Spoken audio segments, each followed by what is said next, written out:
Y hoy vamos a platicar de los derechos de los niños. Para ello nos acompaña la doctora Blanca Jacqueline Centeno Trejo, que es abogada, la doctora Natalia Gaspar Pérez, profesora de la Facultad de Derecho, la licenciada Joana Isabel Nava Apango, maestra en Derecho, y la maestra Cecilia Mesa Lima, alumna de posgrado en Derecho. Y pues bueno, platicar de esto que mucho se dice, sobre todo en los abriles, pero a veces como que ahí se queda nada más. Entonces vamos a recordar esto al pie de la letra para que no se nos olvide y pues cada vez haya más niños felices.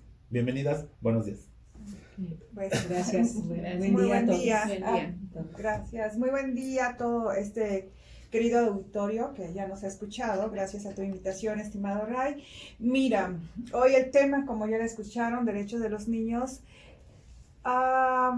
Toda esta normativa que existe para proteger a nuestros infantes, a nuestros niños, les preceden historias muy tristes, ¿no?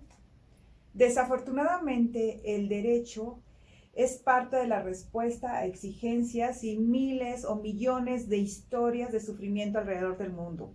El principal antecedente que originó que hubiera iniciativa privada principalmente para proteger a nuestros niños, pues tiene que ver con todas las atrocidades que se cometieron durante la Primera Guerra Mundial, ¿no? Ustedes saben que millones de niños fueron trasladados de manera forzosa a distintas partes de Europa y que también hubo hambruna y que a raíz de esos desplazamientos forzados, pues muchos niños se quedaron en condición de apátridas. Es decir, no hubo un Estado que les otorgara una nacionalidad. Miles y también millones de niños sufrieron hambruna. Se quedaron sin un nombre. No tuvieron una familia. Es decir, no hubo una protección jurídica que otorgara un Estado porque los Estados estaban repartiendo el planeta. ¿No les parece que hoy es un mundo muy parecido al de la Primera y Segunda Guerra Mundial?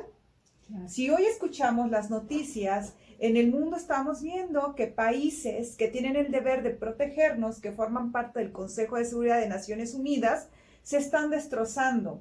Y dentro del sector más vulnerable, que ya de por sí son vulnerables, pero en época de guerra o de conflictos armados, tanto de corte interno como de corte internacional, los niños pues siguen estando indefensos. Entonces, en ese sentido, la verdad es que tanto Joana, Natalia, Ceci, pues venimos a platicarles cuál es esa protección de la que actualmente gozan nuestros niños y cuáles serían algunos mecanismos de defensa, ¿no? Para que tu auditorio, seguramente muchas mujeres solteras o madres solteras, niños o adolescentes que nos estén escuchando, pues sepan esos mínimos, ¿no? ¿Qué les parece si empezamos? Bueno, un poco lo que menciona la doctora, me parece que en estos tiempos, ¿no? Cuidar, ¿no? Me parece que un tema importante a partir de estos derechos de las infancias es el cuidar. Una responsabilidad que tenemos como sociedad. Hay opiniones consultivas, así como hay todo un cuerpo de leyes, ¿no? De protección a las infancias, el derecho como una responsabilidad de todos. Todos en algún momento fuimos niños, ¿okay? Y tuvimos quien nos cuidara, ¿no? Y entonces yo pongo en la mesa ese tema, ¿no? Del cuidado de las infancias como una responsabilidad de todos, porque un día hoy somos adultos y los niños de hoy serán un día esos adultos, ¿no? Entonces, tomando estas reflexiones que nos da la doctora, ¿no? Es el cuidado como una forma de resistencia, ¿no? Estos espacios, a propósito de lo que decían en el programa, el cuidar no solo es como un sentimiento, sino la propia acción, ¿no? Además de que es un derecho a ser cuidado, ¿no? ¿Y quién nos cuida? Pues nos cuidan las mamás, en sus diferentes facetas, ¿no? Mamás autónomas, mamás con familia, las abuelas, las tías, digamos también ahí se pone una carga de quién está a cargo de todos nosotros. Solo estamos poniendo las infancias, pero hay infancias que están como un grupo vulnerable, pero también hay infancias que están en otras condiciones, ¿no? Como migrantes o los que están en movilidad, ¿no? Infancias que están con discapacidad, o sea, tenemos una diversidad que me parece que es importante que pues lo reflexionado, y que vaya el derecho, ¿no? Poniendo este énfasis en razón de este derecho al cuidado, como en la opinión consultiva del año pasado que la Corte Interamericana de Derechos Humanos lo toma. Pero bueno, solo para reflexionar, cuidar también, a propósito de lo que decían de los libros, ¿qué les dejamos a los niños a lecturas? Y yo ahí propongo, ¿no? De Villoro, el libro salvaje. Como mamá, siempre mis hijos, ¿no? Fueron muy fan de este libro. Pero bueno, entonces, ¿qué nos cuida? La propia universidad nos da un apoyo en razón del cuidado con las guarderías, con el círculo infantil, ¿no? Para que podamos cuidar a nuestros hijos, ¿no? De todas las trabajadoras. Entonces, me parece que el tema de cuidado va de la mano ahí con todos estos derechos y principios de las infancias, ¿no? Y bueno, pues eso Sí. sería. Sí, doctora, y yo coincido completamente con ustedes. Creo que se puede hablar mucho del cuidado. Y sobre todo si consideramos el contexto en el que nos encontramos. Como decía la doctora Jacqueline, un contexto en el que hoy en día hay conflictos armados, hambrunas, pobrezas y cambios climáticos. El cuidado de los niños es primordial, porque de acuerdo con las Naciones Unidas, pues el cuidar a los niños es cuidar a las sociedades futuras. De ahí la importancia de cuidar a los niños que un día serán adultos.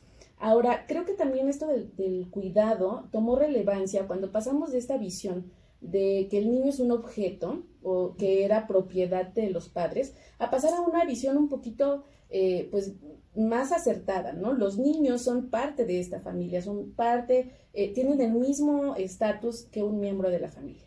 La única diferencia es que efectivamente, por su edad, pues necesitan que un adulto sea quien los auxilie en determinadas tareas, ¿no? Entonces, creo que a partir de este cambio de visión de qué son los niños realmente, es que empezamos a tener cuidado sobre qué es esto del derecho de cuidar a los niños, qué es lo que tenemos que procurarles.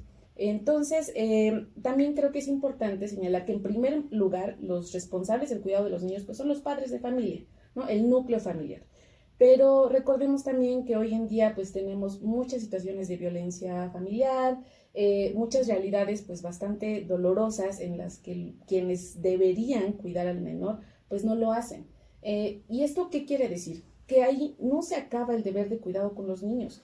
Este deber, si no se ejerce por los padres o por el núcleo familiar, pues pasa al Estado, ¿sí? Es el Estado quien debe garantizar el cumplimiento de los derechos, la protección, etcétera, ¿no? Entonces, me parece bastante acertado que empecemos a hablar del cuidado y justo como lo decías, Ray, al inicio, cuando viene abril, siempre pensamos que es el Día de los Niños y hay que regalarles juguetes para que rían y ya.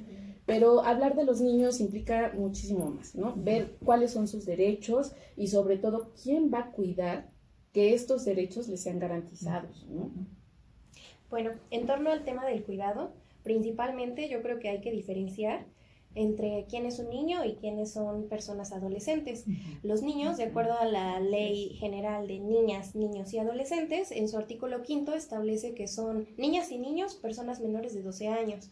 Personas que pasan de los 12 años hasta antes de los 18 años son consideradas adolescentes. Esto es importante porque tanto el Estado como gobierno y como nosotros, pues debemos de aplicar un trato diferenciado para cada etapa de los niños. No podemos tratar igual a un niño de 6 años a un adolescente de 16 años.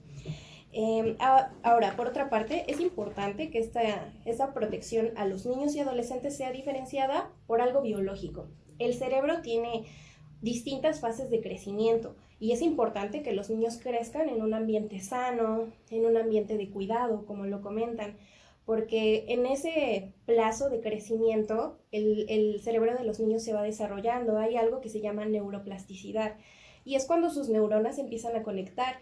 Igual en esa etapa de desarrollo sus hemisferios derecho e izquierdo se empiezan a conectar.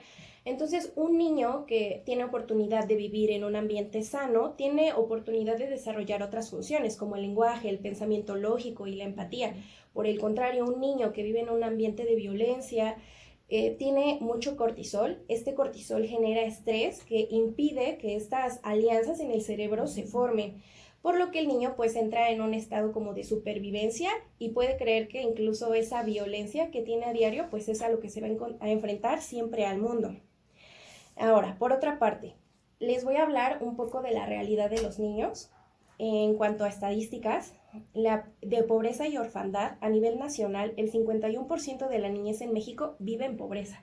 Esto significa que 1 de cada 2 niños no tiene sus derechos básicos garantizados. En Puebla ocupamos el 4º lugar nacional de pobreza infantil. El 62.8% de nuestros niños enfrentan carencias. En cuanto a orfandad, más de 141,000 niños perdieron a sus cuidadores durante la época de la pandemia. Por otra parte, en cuestiones de cifras de violencia de género, en las niñas y adolescentes mujeres son las principales víctimas de violencia sexual. 9 de cada 10 víctimas de estos grupos etarios de niños, niñas y adolescentes son mujeres. Por otra parte, viéndolo por el lado de los niños son las principales víctimas de homicidio. De 8 niños de cada 10 víctimas de estos delitos son niños, así como también son víctimas de reclutamiento forzado. En cuanto a salud mental, el 31.1% de los adolescentes presenta síntomas depresivos. Esto en los últimos años ha sido equiparable al porcentaje de adultos que presenta esos síntomas depresivos.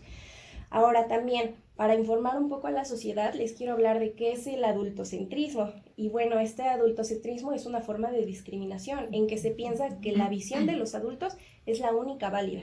Y el pensamiento y la expresión y lo que digan los niños no tiene ningún valor. Ese es un tipo de violencia que nosotros en nuestro día a día, en nuestra cotidianidad, pues podemos cuidar a los niños alejándonos de este pensamiento, reconociendo su valor, teniendo un cuidado amoroso, un sano cuidado hacia los niños, no controlándolos, no ejerciendo otras violencias.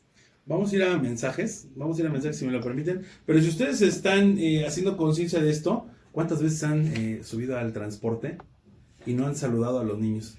¿Cuántas veces han visto a un niño agarrado del transporte y lo han golpeado, ¿no? Con la mochila, ¿no? No lo han saludado. ¿Cuántas veces no ha ido el niño a la tienda y el de la tienda prefiere atender primero al adulto que al niño que está formado antes que él? Ahí se los dejo de tarea, que importante es que veamos dónde estamos y qué estamos haciendo por nuestros niños. Vamos a una pausa, volvemos.